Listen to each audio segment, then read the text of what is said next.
அதாவது லட்சியம் தவறுதல், இலக்கு தவறுதல். மூலபதத்தில் இதை சொல்றாங்க.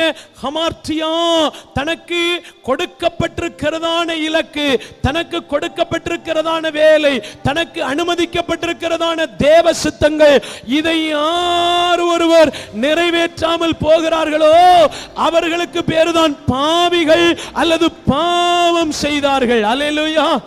இந்த கனியையும் புசிக்கலாம், இந்த கனியை புசிக்க கூடாது. சகல விருட்சத்தின் கனிகளை புசிக்கலாம், நன்மை தீமை அறியத்தக்க விருட்சத்தின் கனியை புசிக்கலாம். ஆனால் இங்க இருக்கிறதான ஜீவ விருட்சத்தின் கனியை புசிக்கலாம். ஆனால் இங்க இருக்கிறதான இந்த நன்மை தீமை அறியத்தக்க விருட்சத்தின் கனியை நீ என்ன செய்யக்கூடாது? புசிக்க கூடாது.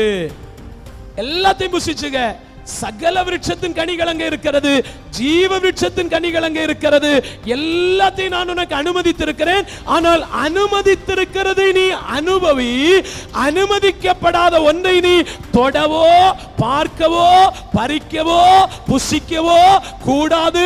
அப்படி நான் உனக்கு அனுமதித்ததை மட்டுமே நீ செய்யாமல் அனுமதிக்காத ஒன்றை நீ செய்கிறாயே, ஆனால் அதற்கு பேர் தான் பாவம். ஹமார்த்தியா, இலக்கு தவறுதல், குறி தவறுதல், லட்சியம் தவறிவிடுதல்.